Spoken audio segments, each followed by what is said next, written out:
Walang katapusan ang digmaan sa Ukraine habang patuloy na inuutusan ni Vladimir Putin ang kanyang mga tropa na magsakripisyo laban sa depensa ng Ukraine. Libo-libong sundalong Ruso ang namamatay buwan-buwan dahil sa kanilang presidente. At gayunpaman, hindi namamalayan ni Putin na pinipilit lang niyang ilubog ang kanyang bansa sa isang digmaan na talo na niya. Nabigo ang Rusya na gawin ang layunin nito. At dahil kay Putin, nagdusa ang bansa ng isang estratehikong pagkatalo na may malalaking epekto para sa Rusya sa loob at labas ng Ukraine. Ipinaliwanag ng Admiral ng NATO kung bakit natalo na ni Putin ang Ukraine. Si Joseph Kavodragone ang admiral na nagsilbing tagapangulo ng Komiteng Militar ng NATO mula Enero 2025. Sa panayam ng British Broadcasting Corporation noong Nobyembre 2, sinabi ni Dragone, mula sa isang operasyonal na pananaw, matagal nang natigil ang digmaan ng Russia at Ukraine. Kaya panahon na para mag-usap dahil sayang ang mga buhay. Ang estratehiya ni Putin na paunti-unting pagkapagod na dapat sanay magpapahina sa Ukraine sa paglipas ng panahon para makuha ng Russia ang buong bansa ay bumaliktad laban sa kanila. Sa halip, nalubog ang Russia sa putik na sila rin ang gumawa.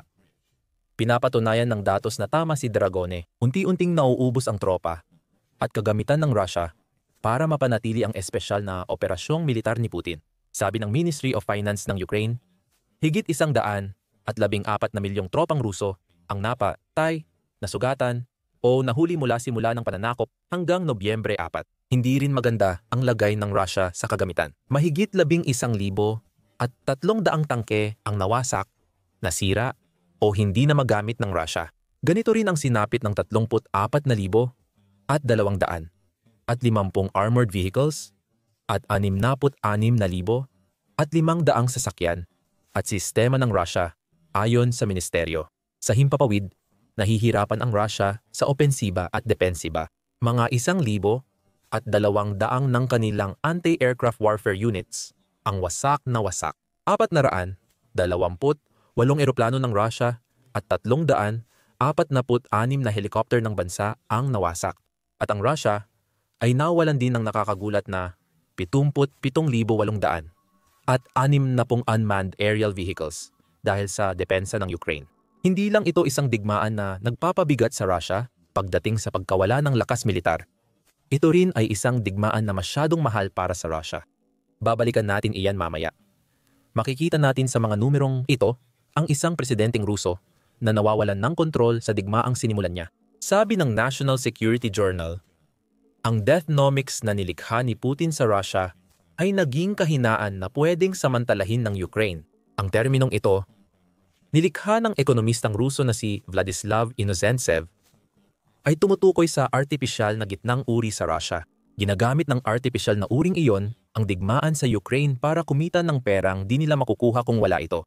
Minsan, hinihikayat ng mga ina at asawa ang kanilang mga anak na sumali sa digmaan kaysa mabaon sa kawalan ng trabaho o bisyo dahil ang sahod at bayad sa pagkamatay ay pwedeng magpayaman sa pamilya.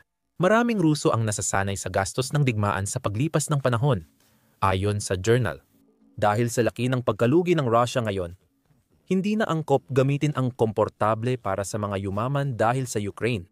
Ang dating pagmamalaki sa pagpapadala ng kamag-anak sa digmaan para kumita ay napalitan na ng takot. Sobrang dami na ang namamatay. At habang lalo pang nababalaho ang Russia sa Ukraine, gaya ng itinuro ni Dragone, humihina ang militar ng bansa hanggang sa punto na kaya na ring magsagawa ng Ukraine ng mga pag-atake mula sa himpapawid sa loob mismo ng teritoryo ng Russia. Sa pagtutok sa mga oil refinery at infrastruktura ng enerhiya, pinaparamdam ng Ukraine sa Russia ang sakit sa pamamagitan ng pagdulot ng kakulangan sa gasolina at pagtaas ng presyo ng krudo. Bukod sa pagpatay sa maraming kalalakihang Russian, mas mataas pa ang tunay na halaga ng pagkakabalaho ng Russia kaysa sa ipinapakita ng mga bilang na ito. Nabanggit na natin ang pasaning ekonomiya sa Russia. Noong Pebrero, itinampok ng Russia Matters ang gastusing pinansyal ng 3 taon ng digmaan na hindi kailanman inasahan ni Putin. Pinabagsak ng mga parusa ang ekonomiya ng Russia na may 340 bilyong nakapirming reserba at dolyar. 785 bilyong pagkawala sa sektor ng enerhiya matapos ang 3 taon ng labanan. Higit 460 kumpanya ang umalis sa Russia dahil sa digmaan na nagdulot ng bagong dagok sa ekonomiya. Matapos ang artificial na paglago mula sa pagbago ni Putin ng ekonomiya ng Russia para sa digmaan, bumababa na ngayon ang ekonomiya ng Russia. Ayon sa World Economic Outlook at Russia Matters, babagal ang paglago sa 1.4% sa 2025 at 1.2% sa 2026. Pwedeng mas malala pa yan. Noong Oktubre 30 iniulat ng Moscow Times na bumagal ang ekonomiya ng Russia sa ikatlong sunod na quarter. Sa unang 9 na buwan ng 2025, 1% lang ang itinaas ng ekonomiya ng Russia. Mas mabagal ng 4 na beses kaysa noong 2024. Dahil sa pagkatalo ng Russia sa Ukraine, nangyayari ang lahat ng ito. Hindi inaasahan ng Russia na tatagal ang espesyal na operasyong militar. Para kay Putin, dapat madali lang ang pananakop na ito. Noong 2014 iniulat ng The Guardian na sinabi ni Putin na kayang sakupin ng Russia ang Ukraine sa loob ng 2 linggo. Lumipas ang mahigit 1 dekada. At ang 2 linggo ay umabot na sa halos 4 na taon. Gaya ng sinabi ni Dragone, kailangan ding makipagnegosasyon ng Russia, mas maaga o mas huli. Ang tanging hadlang dito ay si Putin mismo. Ang tila kawalan ng kakayahan ng leader ng Russia na kilalanin ang tunay na halaga ng marami sa kanyang mga maling estratehiya sa loob ng Ukraine ay nangangahulugan na patuloy na tatanggi si Putin na makipagnegosasyon hanggat kaya niya. Iyan ang opinyon mula sa United States Intelligence ayon sa ulat ng National Broadcasting Company News noong Oktubre 28.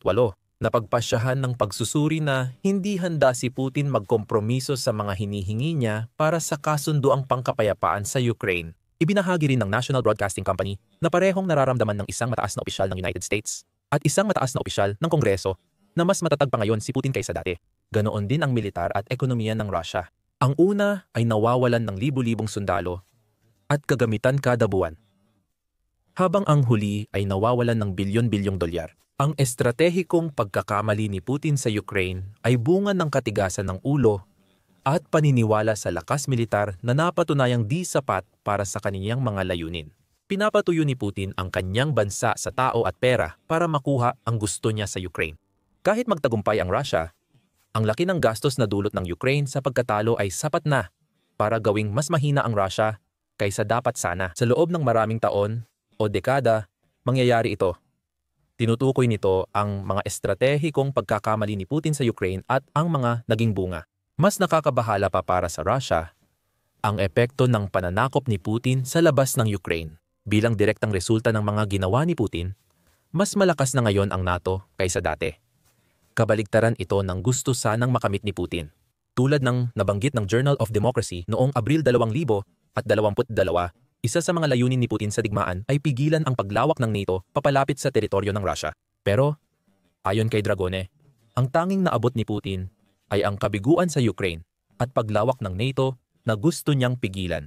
Sumali sa NATO ang Sweden at Finland bilang tugon sa kilos ng Russia sa Ukraine. Ipinapakita nito na malaki ang pagkakamali ni Putin sa kanyang estratehiya.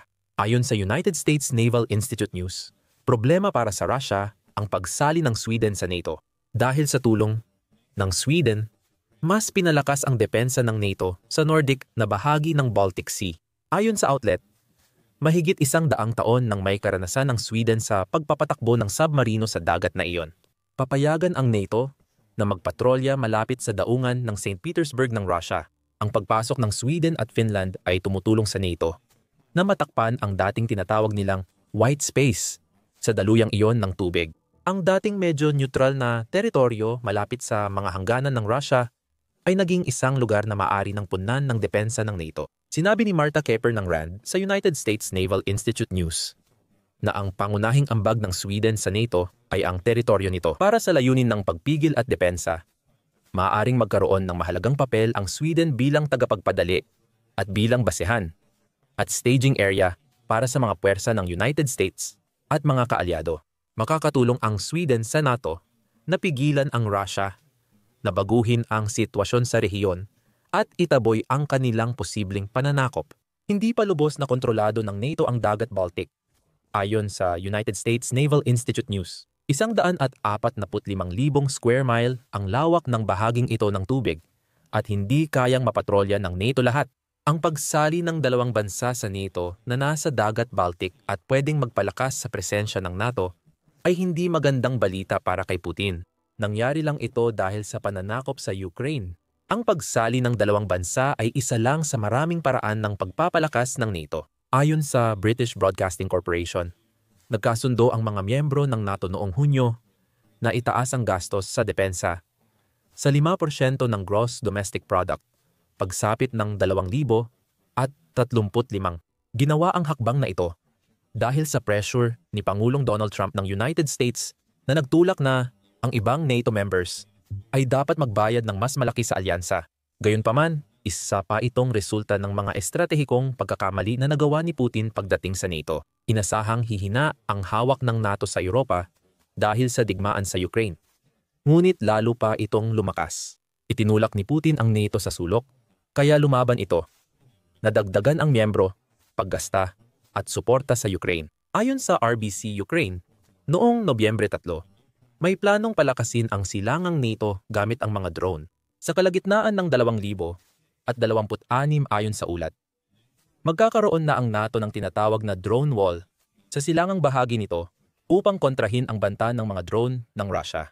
Muli, nakikita natin na lalong lumalakas ang NATO sa mga paraang hindi naman sana kailangan kung hindi lang pinakialaman ni Putin ang Ukraine. Gayunpaman, maaaring iniisip ni Putin na ang panalo sa Ukraine ang solusyon sa mga problemang ito. Maaaring hadlangan ng Russia ang paglawak ng NATO sa pamamagitan ng pagkontrol sa Ukraine. Posibleng iniisip ni Putin na kaya niyang makipagnegosasyon para alisin ang mga parusa at mapabuti ang ekonomiya ng Russia. Oo, mahigit 1,000,000 casualty at tumataas pa ay masama para sa kinabukasan ng Russia. Maaaring iniisip ni Putin na kung manalo siya, ang milyon-milyong Ukrainians na mapapabilang sa Russia ay solusyon sa problemang iyon. Kung iyon ang paniniwala ni Putin, malaki ang pagkakamali niya. Ayon kay Dragon sa British Broadcasting Corporation, kahit manalo ang Russia sa Ukraine, hindi ibig sabihin makokontrol na ito ni Putin. Hindi sila magkakaroon ng puppet na gobyerno tulad sa Belarus at hindi magtatagumpay si Putin. Ayon kay Dragon, marahil hindi ito nauunawaan ni Putin. Kahit madalas niyang ipakita ang espesyal na operasyong militar bilang paraan para palayain ang mga Ukrainian mula sa umano'y mapaniil na gobyerno. Ang katotohanan ay karamihan sa Ukraine ay ayaw kay Putin o kahit sinong puppet ng Russia sa kanilang paligid. Nakita natin ang patunay niyan noong Agosto. Noong panahong iyon, iniulat ng Kiev Independent ang isang survey na nagtatanong sa mga Ukrainian kung tatanggapin ba nila o hindi ang alinman sa mga mungkahing kasunduan sa kapayapaan na umiiral noon. Kasama sa kasunduan ang limitasyon sa pagsali ng Ukraine sa NATO at pagbibigay ng kontrol ng 4 na bahagyang sinakop na rehiyon sa Russia. Maraming Ukrainian ang tumanggi. Mahigit 3 kapat ng sumagot sa survey ang ayaw sa ganitong kasunduan sa kapayapaan. Bahagyang bumaba ito mula sa 82% na nagsabi ng kapareho noong Mayo. Ipinapakita nitong ayaw ng Ukraine na maimpluwensyahan ng Russia ang kanilang mga desisyon. Sabi ni Dragon, ang pagtanggi sa panukala ng Russia ay patunay na patuloy na lalaban ng buong lakas ang Ukraine. Kahit magtagumpay ang espesyal na operasyong militar ni Putin sa pagsakop sa buong Ukraine, hindi pa rin niya makokontrol ang bansa o makukuha ang suporta ng mga mamamayan para sa bumabagsak na ekonomiya ng Russia. Malaki ang tsansang pamunuan niya ang bansang puno ng panlilinlang, sabotahe at lihim na paglaban. Matapos ang tagumpay ng Russia sa Ukraine, nagkaroon muli ng estratehikong pagkakamali. Pagkatapos, ang paniniwala ni Putin na gusto ng Ukraine ang kontrol ng Russia ay tahasang tinanggihan mismo ng Ukraine. Sinabi pa ni Dragone na susuportahan ng NATO at mga kasaping bansa sa Europa ang pagtanggi ng Ukraine. Handang ipagpatuloy ng mga bansang Europeo ang suporta sa depensa ng Ukraine. Ayon kay Dragone sa British Broadcasting Corporation, anya, ang mga ginawa ni Putin sa Ukraine ay paalala sa Europa na huwag balewalain ang Russia. Sa halip, kailangang palakasin ng NATO ang sarili nito gaya ng ginawa na nito at kailangan nitong maging mas agresibo sa tono kapag humaharap sa mga banta ng Russia. May mga suhestyon na maaaring gamitin ng Russia ang armas nuklear laban sa Ukraine o NATO. Noong Oktubre, 31 iniulat ng British Broadcasting Corporation na inilantad ng Russia ang 2 bagong sandatang nuklear para takutin ang mga kalaban nito. Isa sa mga sandatang ito na unang nabanggit noong 2018 ay tinawag na Poseidon. Kaya ng sandatang ito maglakbay ng 100 at 20 milya kada oras sa pabago-bagong ruta na ayon sa Russia ay di mapipigilan. Gaano kaya ito katotoo para sa isang sandata na bumibiyahe sa bilis ng isang drone sa panahong mas pinipili ang supersonic at hypersonic nuclear missiles? Wala pa tayong sagot. Ipinakita rin ng Rusya ang nuclear-powered cruise missile na Burevestnik na sinasabing may walang hanggang saklaw. Hindi laging malinaw kung totoo ang impormasyong binibigay ng Rusya tungkol sa kanilang sandata. Ginagamit ni Putin ang mga sandatang nuclear bilang pananakot. Pero sabi ni Dragone, isa na namang estratehikong pagkakamali iyon dahil kayang tapatan ng NATO ang arsenal ng nuclear ng Rusya. Hindi kami takot sa kanila. Sabi niya sa British Broadcasting Corporation tungkol sa sandatang nuclear ng Rusya. Handa kaming ipagtanggol ang dalawang bansa at 1 bilyong tao kami ay alyansang nuclear. Hindi nagkakamali si Dragon. Ang United States sa NATO nagbibigay sa alyansa ng access sa 5,000 at 44 na sandatang nuclear ayon sa International Campaign to Abolish Nuclear Weapons. International Campaign to Abolish Nuclear Weapons. Ang Russia ay may bahagyang mas marami kaysa United States. Mga 5,500 ayon sa International Campaign to Abolish Nuclear Weapons. Gayunpaman, tinutugunan ito ng Pransya at United Kingdom mga miyembro ng NATO. Sabi ng Arms Control Association, 515 ang kabuuang sandatang nuclear ng dalawang bansang ito. Dahil sa laki ng infrastruktura nito, kaya ng NATO maglunsad ng sandatang nuclear mula lupa, dagat o himpapawid. Kaunti lang sa mga sandatang nuclear na ito ang sapat para wasakin ang lahat ng bansang posibleng masangkot sa labanan ng Russia at NATO. Iyon ang punto. Ganyan talaga gumagana ang mutual na tiyakang pagkawasak. Nagkamali si Putin sa pag-aakalang kaya niyang takutin ang NATO ng nuclear. Kahit alam niyang kayang gantihan ng alyansa at wasakin ng Russia tulad ng kaya ring gawin ng Russia sa NATO. Ang mga banta na maaaring gumana noon ay lalo lang nagpapalakas sa mas matitinding tugon na natatanggap ng Russia mula sa NATO dahil sa digmaan. Ipinakita ni Putin ang bagong sandatang nuclear. Sabi ni Dragone, nuclear na alyansa ang NATO. Si Putin, na dating sanay na pinapakalma sa paggamit ng lakas nuclear ng Russia, ngayon ay diretsong sinasabihan na may kapareho ang NATO sa Russia. Walang de-escalate dito. Tinatawag na ang bluff ni Putin at ang presidente ng Russia ay wala talagang sagot sa katotohanan iyon, maliban sa isa pang walang kwentang pananakot. Ito ang dahilan kung bakit talo na ang Russia sa digmaan sa Ukraine, kahit hindi nila alam. Oo, posible pa ring makuha ng Russia ang buong teritoryo ng Ukraine. Kung mangyari man yon, matagal pa bago mangyari.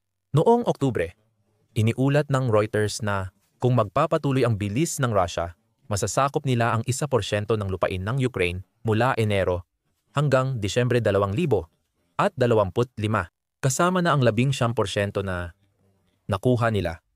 Magkakaroon si Putin ng 20% sa halos 4 na taon.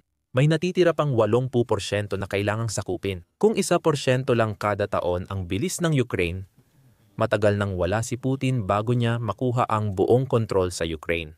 Talo na yon, kahit patuloy pa ring magpumilit ang Russia, kahit wala na si Putin bilang presidente. Kung gagawin nila yon, haharapin nila ang mga nabanggit na problema. Hirap na ang ekonomiya ng Russia. Nawawalan sila ng libu-libong tao bawat buwan dahil sa kapalpakan ni Putin sa estratehiya. At kung titingnan natin sa mas malawak na perspektibo, makikita natin na ang kagustuhan ni Putin na pahinain ang NATO sa pamamagitan ng pagpigil sa paglawak nito ay hindi natupad. Dumami ang miyembro ng NATO at tumaas ang gastos nila para maghanda laban sa posibleng galaw ng Russia matapos ang Ukraine. At lahat ng ito ay hindi pa binabanggit na kahit ang isang version ng Ukraine na kunwari kontrolado ng Russia ay hindi pa rin magiging Russian. Napakaraming Ukrainians ang tumututol mismo sa konsepto ng pamumuno ng Russia. Kahit manalo si Putin sa Ukraine, talo pa rin siya. Anumang sandaling pagdiriwang na mararanasan niya matapos ang tagumpay ay malulunod ng paghina ng estado ng Russia na dulot ng maling estratehiya ni Putin. Nangyari ang lahat ng ito bago pa dumating ang China.